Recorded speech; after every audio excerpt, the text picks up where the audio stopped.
She had 30 seconds to dance in front of 200 guests or lose her job by morning. That was the bet the billionaire's wife made in front of everyone, laughing as she said it. Certain the quiet maid would either humiliate herself or walk away in shame. What she didn't know was that the man watching from the doorway had already seen everything. And by the time he crossed that room, the $7,000 would be the smallest thing anyone lost that night. If you want to know what happened next, stay until the end. Because this story doesn't end the way anyone in that room expected. Before we continue, tell me in the comments where you're watching from. If you enjoy emotional stories like this, make sure to subscribe because tomorrow's story is even more special for you. Now, let's begin.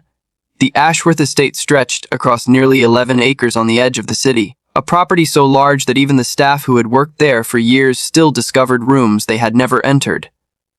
The main house rose 3 stories high, framed by white stone columns and tall windows that caught the afternoon light like sheets of gold. It was the kind of home built not just to be lived in, but to be admired, photographed, and whispered about at dinner parties held somewhere else. Inside, the halls smelled faintly of fresh flowers, replaced twice a week by a florist who arrived before sunrise. Marble floors stretched from room to room, polished so often that they reflected the chandeliers hanging above them.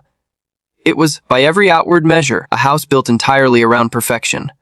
Nathaniel Ashworth owned that house, along with a technology company that had grown from a small office with 4 employees into a corporation with offices on 3 continents. He was 41 years old, sharp-minded, and known throughout the business world for a kind of quiet intensity that made grown executives choose their words carefully in meetings.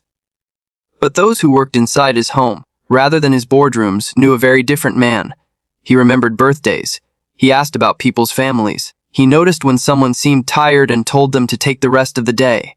It was a small thing, perhaps, but in a world where wealth so often erased basic decency, it mattered more than people realized. Among the staff who kept that enormous house running smoothly was a young woman named Isabella Cruz. She was 24 years old. With dark hair she always kept pinned back neatly in a quiet, steady way of moving through rooms that made her almost invisible. Not because she lacked presence, but because she had learned through years of necessity that invisibility often kept a person safe. Isabella had come to the estate 2 years earlier, hired initially as a part-time housekeeper before earning a full-time position within a few months. She worked hard, harder than most people ever noticed, arriving before the sun came up and often staying long after the rest of the staff had gone home.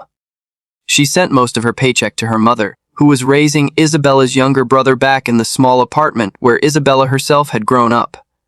Her father had left when she was a child, and her mother had worked 2 jobs for most of Isabella's life just to keep the lights on. Isabella understood sacrifice the way some people understand mathematics. Not as an abstract idea, but as something lived, repeated, and carried quietly every single day. There was one thing about Isabella that very few people at the estate knew. Before financial circumstances forced her to leave school and start working full-time, she had spent 6 years training in classical and contemporary dance. She had been gifted, the kind of gifted that instructors whisper about to each other in hallways, the kind that earns scholarship offers before a student even turns 16. But scholarships did not pay rent, and dreams did not put food on a table, so Isabella folded that part of herself away like a costume she no longer had room to keep, and she became, instead, someone who cleaned floors and pressed shirts and carried trays through other people's celebrations. She never spoke about it. Not because she was ashamed, but because there had never been a reason to bring it up. Dancing belonged to a different version of her life, one she had quietly said goodbye to a long time ago.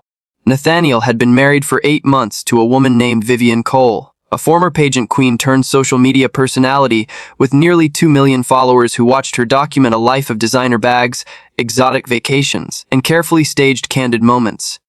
Vivian was strikingly beautiful, always dressed as though a camera might appear at any second, and she had built an entire identity around being seen, admired, and envied. But underneath the curated perfection, Vivian carried a restlessness that never quite settled. She needed constant validation, constant attention, constant proof that she was still the most important person in any room she entered. And lately, something had begun to bother her in a way she couldn't fully explain, even to herself. It had started small. Nathaniel mentioning, almost in passing, how efficiently Isabella managed the household staff.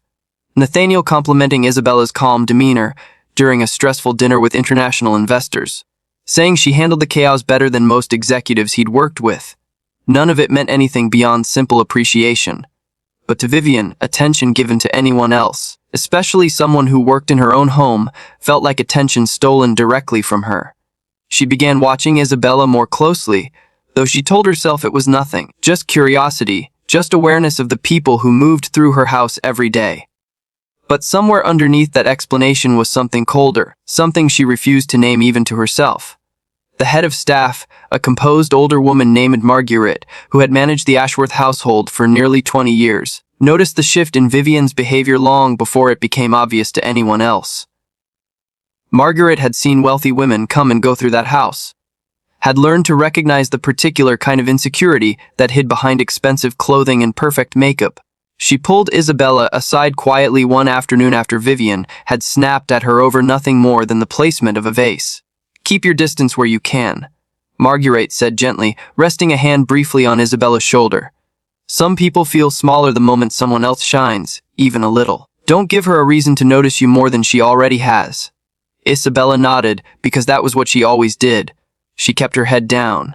She worked quietly, efficiently, without complaint, telling herself that whatever tension existed was temporary, that Vivian's coldness was simply stress from managing her public image, her brand, her carefully constructed world. Isabella held on to that belief even as the comments grew sharper, even as small tasks became opportunities for correction, even as Vivian began finding quiet, careful ways to remind Isabella exactly where she stood in that enormous house. The occasion that would change everything was Vivian's 30th birthday, an event she had spent nearly 2 months planning down to the smallest detail.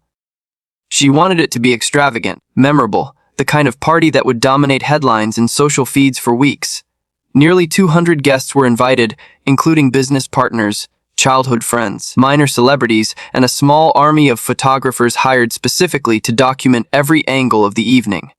Among the many elaborate details Vivian had arranged was something she called the entertainment segment, a portion of the night dedicated to games and challenges meant to keep her guests engaged between courses. She had hired a professional MC, ordered custom prize envelopes, and set aside a section of the ballroom floor specifically for what she was calling, with great enthusiasm, spontaneous fun. It was meant to be lighthearted. It was meant to be memorable. And more than anything, it was meant to keep every eye in that room fixed on her. By evening, the Ashworth estate had transformed into something resembling a small, glittering kingdom. String lights wound through the gardens outside. A live band played beneath a canopy of white flowers. Guests in tailored suits and shimmering gowns moved between rooms carrying champagne, admiring the decor, complimenting Vivian on every detail as she moved through the crowd like the star of her own carefully written film. Isabella worked quietly through the evening, refilling glasses, clearing plates, moving between the kitchen and the ballroom with the practiced efficiency of someone who had done this 100 times before. She kept her eyes low, her steps light, doing exactly what she always did, everything and being noticed for none of it. Nathaniel, dressed simply but sharply, spent most of the evening speaking with old friends and business partners, occasionally glancing toward the staff, with a small nod of acknowledgement whenever their eyes happened to meet. It was a habit that had become second nature to him, a quiet way of saying he saw them, even when the rest of the room did not. As the night reached its peak, Vivian took the small stage set up near the dance floor, microphone in hand, her smile wide and practiced for the cameras now turned in her direction. She announced the evening's entertainment segment with theatrical excitement, explaining that she had arranged a special challenge, complete with a prize of $7,000 for anyone brave enough to accept it. The rules, she explained, were simple. Anyone who wanted to try could step onto the dance floor and perform for 30 seconds in front of the entire party. The best performance, as judged by her personally, would win the cash prize. It was framed as playful, generous, even, a fun way to close out the entertainment portion of the night. Several guests laughed and stepped forward eagerly, mostly friends of Vivian's who had clearly been told about the challenge in advance and prepared short, choreographed bits meant to entertain. The crowd cheered and clapped as each one performed, some genuinely talented, others simply enjoying the spotlight for a few seconds before returning to their seats amid applause. It was during this segment, as the energy in the room climbed higher, that Vivian's eyes drifted toward the edge of the ballroom, where Isabella stood quietly near the serving table. refilling a tray of empty glasses. Something about the sight of her, calm and unaffected while everyone else competed for attention, seemed to irritate Vivian in a way she couldn't quite explain, though the irritation had been building for weeks without a clear outlet. "Wait," Vivian said suddenly into the microphone, her voice cutting through the music with theatrical delight. "I think we're missing someone." She pointed directly toward Isabella, and the crowd's attention shifted instantly, dozens of eyes turning toward the young woman standing near the serving table, tray still in her hands.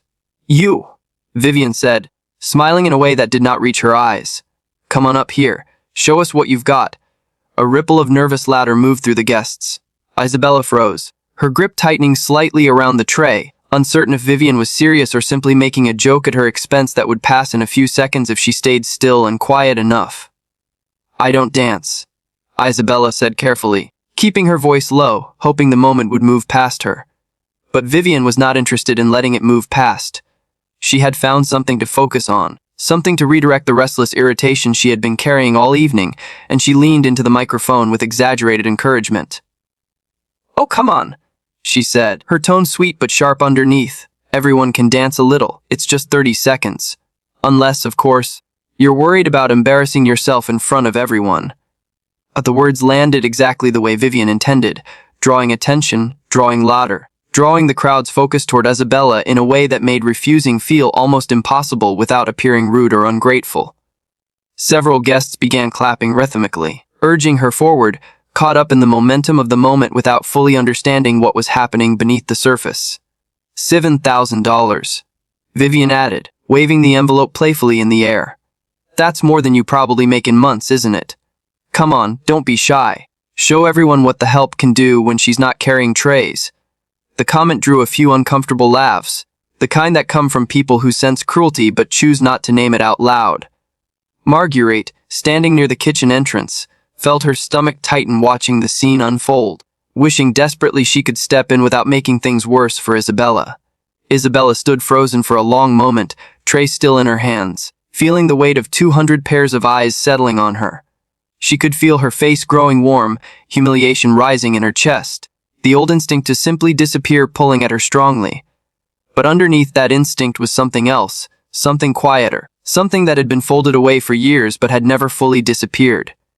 She set the tray down carefully on the nearest table. The crowd's murmuring grew louder, half expecting her to walk away, half expecting some kind of scene. Vivian's smile widened, certain she was about to witness either a humiliating refusal or an awkward, amateur attempt that would give her guests something to laugh about for weeks. Isabella walked slowly toward the open space on the dance floor, her heart beat loud in her own ears. Years of buried instinct beginning to surface with each step. She had not danced, not really danced, in nearly 6 years. But the body remembers what the mind sometimes forgets, and as she reached the center of the floor, and the music shifted into something with a strong, driving rhythm, something inside her simply woke up. The first few seconds were tentative, careful, testing whether the old movements still lived somewhere inside her.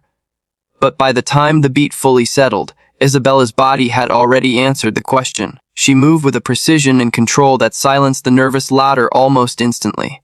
Her steps were sharp, deliberate, each turn extension carrying the unmistakable discipline of years of formal training.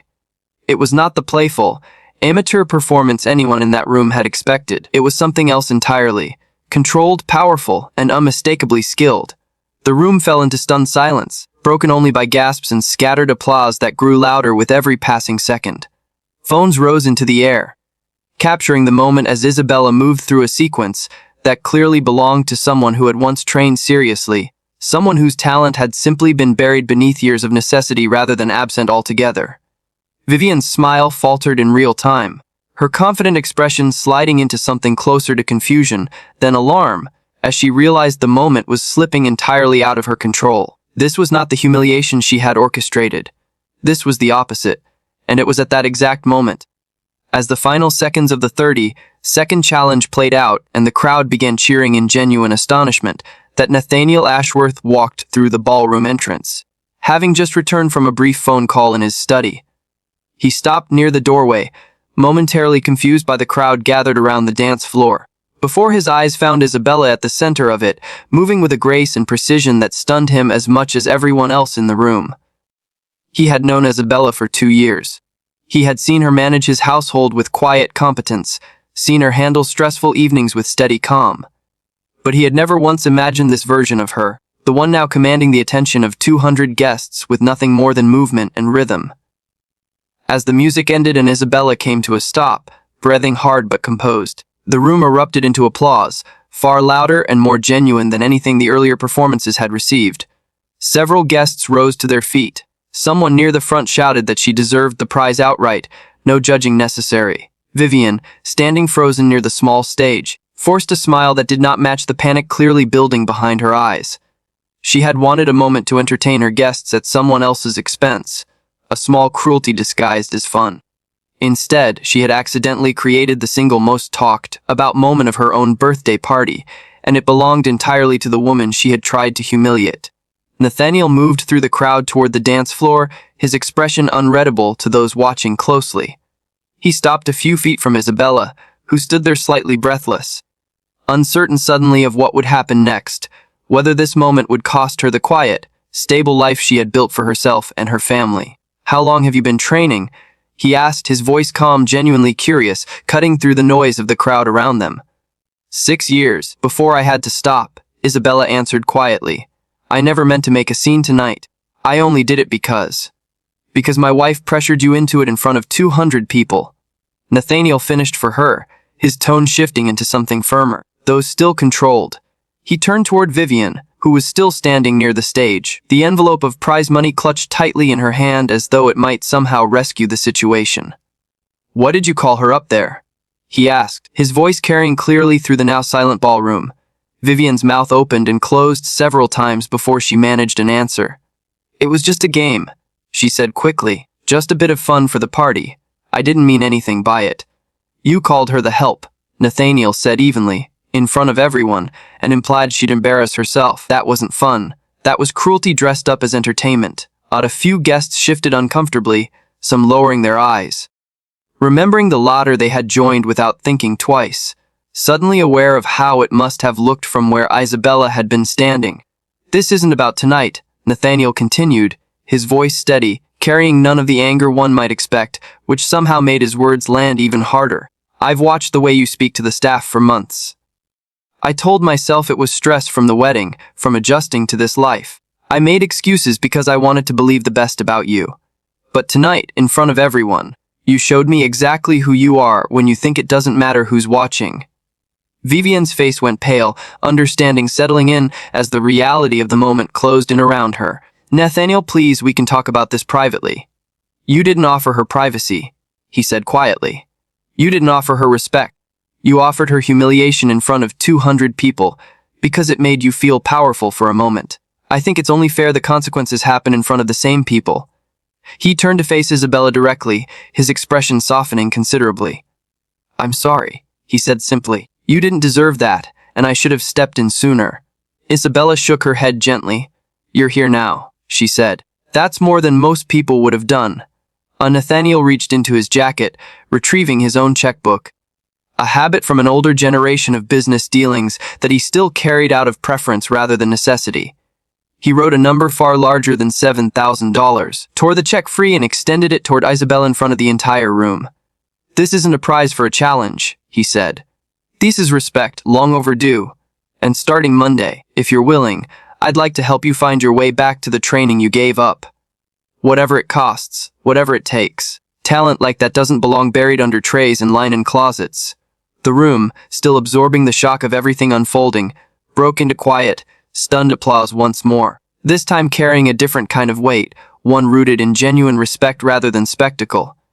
Vivian stood alone near the small stage, the $7,000 envelope still clutched uselessly in her hand, watching the very moment she had engineered to make herself the center of attention transform into something that stripped away every carefully built layer of her image in front of the people whose approval she valued most. The weeks that followed moved quickly, the way consequences often do once they finally arrive. News of what happened at the party spread through social circles long before Vivian could control the narrative. Despite her efforts to reframe the story on her own accounts, friends who had once praised her at every gathering grew distant. Invitations that used to arrive without question slowed, then stopped altogether. The public image she had spent years constructing began to crack in ways that no filter or caption could repair. Nathaniel filed for divorce quietly within the month. Choosing to handle the matter with the same calm precision he brought to every decision in his life. He did not speak publicly about the reasons, though those who had been present that night understood clearly enough without needing an explanation. Isabella, meanwhile, returned to her quiet routine in the days immediately following the party, though nothing about her position in that household felt quite the same. True to his word, Nathaniel arranged for her to begin training again under one of the city's most respected instructors, covering the full cost without hesitation, framing it not as charity, but as long overdue investment in something that should never have been abandoned in the first place. Isabella hesitated at first, uncertain, slightly overwhelmed by the sudden shift in her circumstances. She had spent so many years accepting a smaller version of her own life that the idea of reclaiming what she'd given up felt almost frightening. But Margaret, who had watched the entire story unfold with quiet pride, encouraged her gently one evening in the kitchen. "You didn't cause any of this," Margaret told her. "You simply stopped hiding for 30 seconds, and the truth did the rest. Don't shrink back down now." Isabella took the words to heart.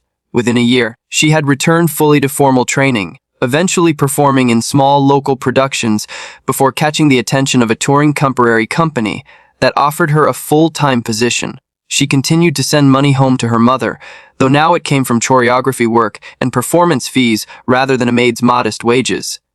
Her younger brother, watching his sister step fully into a life she had once quietly buried, began taking his own dreams more seriously, inspired in ways he rarely put into words but clearly carried with him. Nathaniel and Isabella remained in contact long after she left the household staff, a quiet friendship built on mutual respect rather than anything transactional. He attended one of her early performances, sitting near the back of the theater, watching with the same quiet pride he had shown that night on the dance floor, though this time surrounded by an audience that had come specifically to see her, rather than stumbling upon her talent by accident. Vivian, in the months that followed, found herself slowly fading from the spotlight she had spent years chasing so desperately. Without the platform of her marriage, without the constant validation she had built her identity around, she was forced to confront a version of herself she had avoided looking at directly for a long time. Whether she ever fully understood the lesson of that night remained uncertain, but those who witnessed it never forgot the moment cruelty, dressed up as entertainment, collided directly with quiet, buried strength.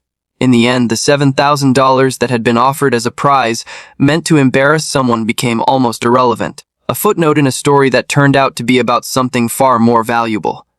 It was never really about the money, or the dance, or even the party itself. It was about what happens when someone spends years underestimating a person simply because of the job they hold or the uniform they wear, never once considering the depth of skill, sacrifice, and quiet dignity that person might be carrying the entire time, waiting patiently for the right moment to finally be seen.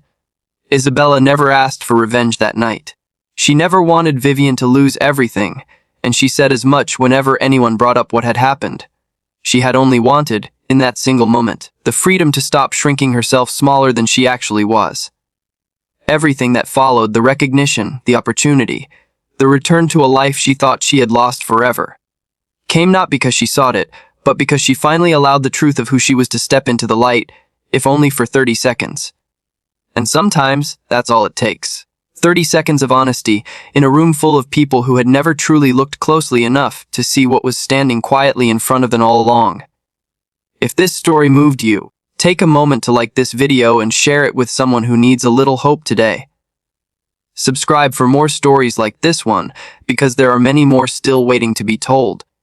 And the next story might be the one that stays with you the longest.